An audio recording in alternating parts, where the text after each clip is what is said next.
All right. Hello, everyone. Welcome back. So in this video, I'm going to be doing a daily forecast for tomorrow. Tomorrow is going to be Thursday, June 18th, 2026. So let's start by looking at the economic calendar here. So today we got, so if you want a quick recap of FOMC today, nothing changed. They kept the rate stable, but Warsh did imply that there will be a rate hike in 2026. So potentially next month or somewhere during the summer, that's probably when it's going to happen. And so the markets reacted a lot to that news. Now, tomorrow, we have a lot of GBP news with the interest rates, which should stay at 3.75, just like the USD. And we also have CHF news. But that's it for tomorrow. So overall, I expect, the leftover volatility from today. Um, so yeah, tomorrow should be a good day overall. I'm just not expecting anything like crazy. Okay, so right now, if we look at the dollar, so the dollar ended up delivering from the weekly fair value gap to this first target here. It has delivered. We still have this further target to reach. That we could potentially reach it before the end of the week. Now, if we look on the 4 hour, yes, we do have this 4 hour fair value gap right here, but that's way too low. Now, what I want to wait and see is, can we create a fair value gap? I'm just going to remove this. Can we create a 4 hour fair value gap here that's going to be overlapping with this fair value area? If we get that, then we could have a very clean setup short term to get a retracement back into it to then reach the final target before the end of the week. So the dollar still looks interesting. It's just waiting for some context here. Um, so now AU also has delivered, but we still haven't reached the target. So there could still be an opportunity here. And again, just like the dollar, it would be waiting for a 4 hour fair value gap to get created. And then once we have that fair value gap, we can sting back into it to then continue lower and reach the final target. So that looks good. Whoa, GU moved a lot today and it has reached target, so that's not interesting anymore. EU, same thing. NU, same thing. And then USD also has reached the target. This is beautiful, by the way. I was able to catch this one, USD today. I rarely trade the majors, but it was just too good to be true. So I took it anyways. So from the weekly fair value gap, we deliver and we reach that first target. Now, maybe we can reach that second target before the end of the week. But again, this is a massive expansion right here. So let's wait because price now is probably going to consolidate after a huge expansion like that. So let's see if we can create that 4 hour fair value gap. Then same story, we sting back into it to deliver higher. So for the rest of the week, I'm going to keep AU and USD on the interest list. They're the ones that look the most interesting to me. I just want to take a look at, yeah, USD as well. It has reached the target, so that's not interesting. Okay, moving on to gold. Guys, what did I say? Literally go back in my forecast from yesterday. What did I say? And look at what happened. This is exactly what I forecasted last night. We came all the way up. I'm going to remove these, they're not interesting anymore. We came all the way up to the golden level, and as soon as we reached it, look at this, look at the accuracy on this. And then we completely reverse to the downside. This is just beautiful. So yeah, so this daily fair value gap right here, we could say it has failed, but we still have to wait for tomorrow's candle. So, in my opinion, tomorrow we have two scenarios. Either because I don't see higher prices, by the way. I don't see the metals going higher because now there's just no reason. If we start going higher, then we're turning bullish here. But I don't think that that will be the case. So I'm still bearish here on the metals and on gold specifically. Um, so I have two scenarios here on gold. Either tomorrow is another expansion and we just keep going lower. That's for scenario one. Then scenario number two is that tomorrow is a consolidation inside this bullish fair value gap and we create a daily bearish fair value gap so that Friday we can sting back into it to continue lower. Okay, so we'll have to keep an eye on that, but just keep in mind that there is a chance that tomorrow might consolidate and then Friday we could get the real move. But overall, this is just beauty. Like, oh wow, look at the accuracy. And I said that in the forecast yesterday. Like I predicted it exactly how it happened.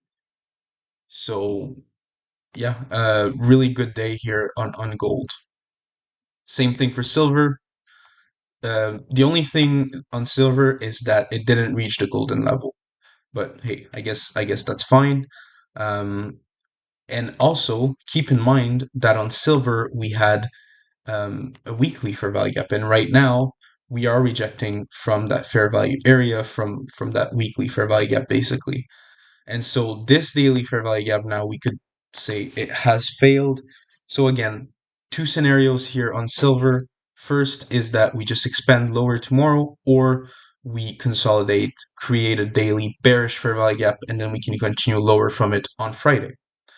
So yeah, overall, that's also great. I would have wanted price to reach all the way to the golden level and then move, but it didn't.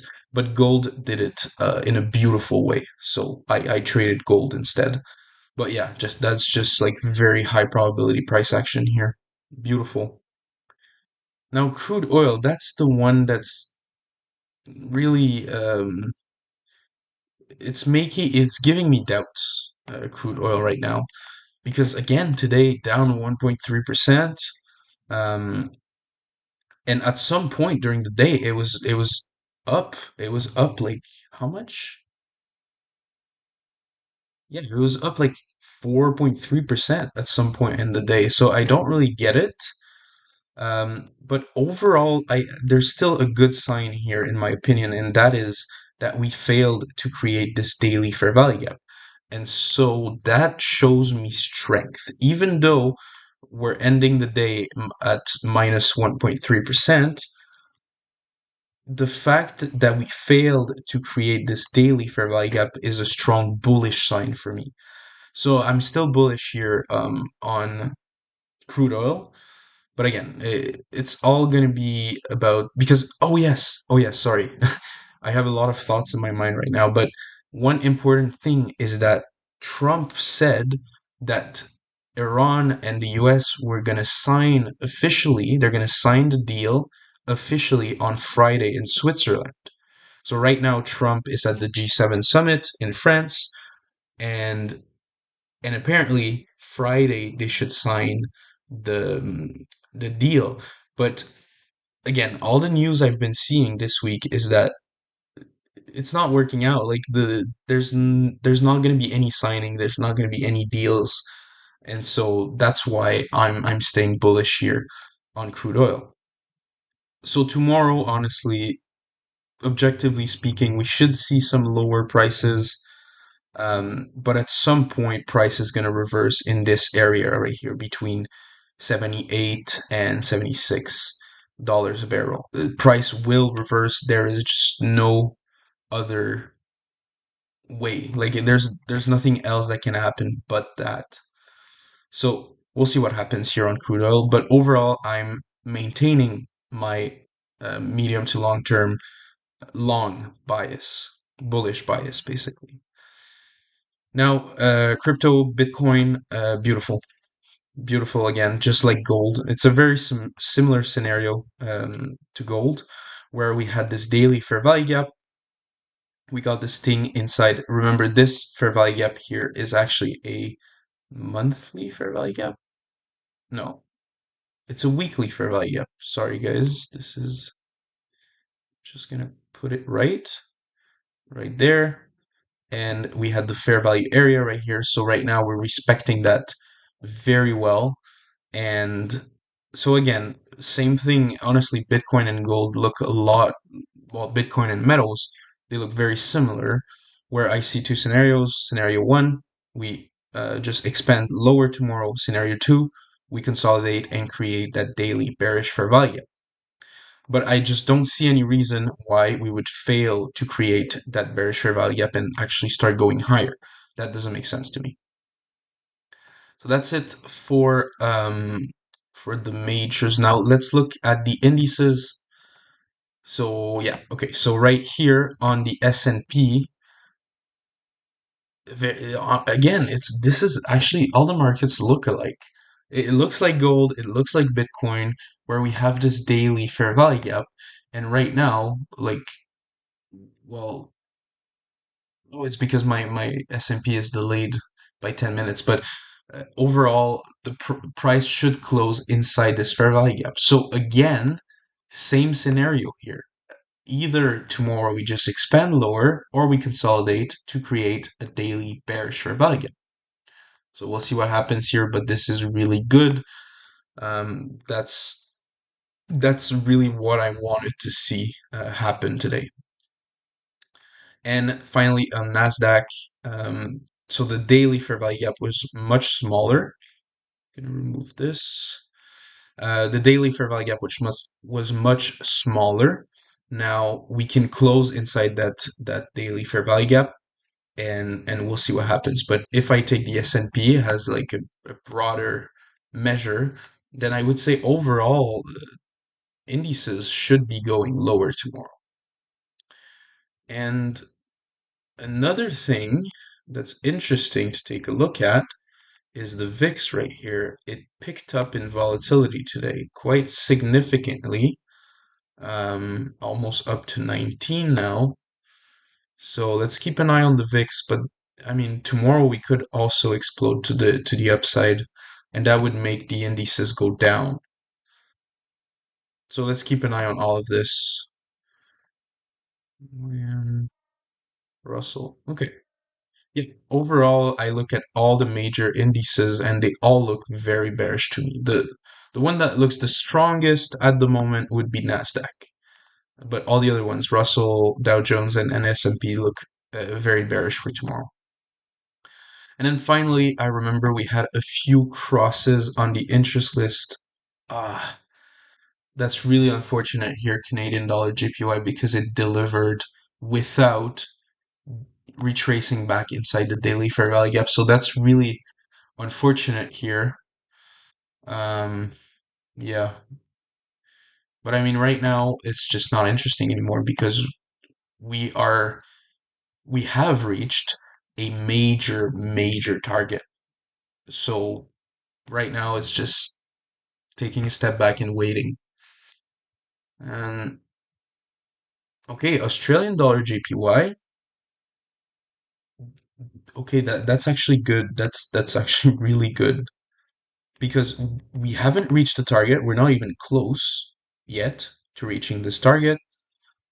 We delivered lower from the daily fair value gap. And then on the 4 hour, we have this huge expansion. Now, I would want to wait for that 4 hour fair value gap to get created. Once it's created in 4 hours, we sting back into it, and then we can deliver lower. This is really interesting for tomorrow. Australian dollar JPY here. And we can also just add that there is a closer target right here. So once we reach this first target, expect somewhat of a reaction from it, something like this, and then we can continue lower.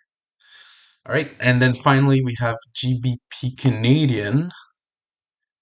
Okay, it's not too bad. What do we have in the weekly? Yeah, yeah, that could deliver before the end of the week. And also, yes, actually, sorry. We actually have a lot of GBP news tomorrow. Yeah, we have a lot of GBP news, and that's a GBP pair. So yeah, we could definitely get a nice setup tomorrow or Friday here on GBP Canadian. So that's staying on the interest list. Well, all right, lads. That's it for the forecast. I've gone over everything. So quick recap: the dollar, either we consolidate tomorrow and create a daily fair value gap for Friday, or we just start moving higher already with the leftover volatility from FOMC and already reach this high. But as soon as we reach this high, this is a major high right here. Yeah, this is quite an important high. And so once we reach that high, don't look at any majors. After that, it's just you know waiting and reconsidering. Okay. So AU could be interesting if we create that 4 hour fair value gap, and then same thing here on USD CHF. Then the metals just lower. You remember scenario 1 and 2, which are both bearish scenarios. I just don't have any bullish scenarios here on the metals. I just don't see why we would start going higher from here. Then crude oil, a little bit 50-50 on that one, but I'm maintaining my long-term bias of bullish. Then on Bitcoin, again, scenario 1 and 2, like I explained. And then on the indices, same thing again. So scenario 1 and scenario 2. All right, lads. Well, that's it for the forecast. Thank you for listening, and I will see you tomorrow. Ciao.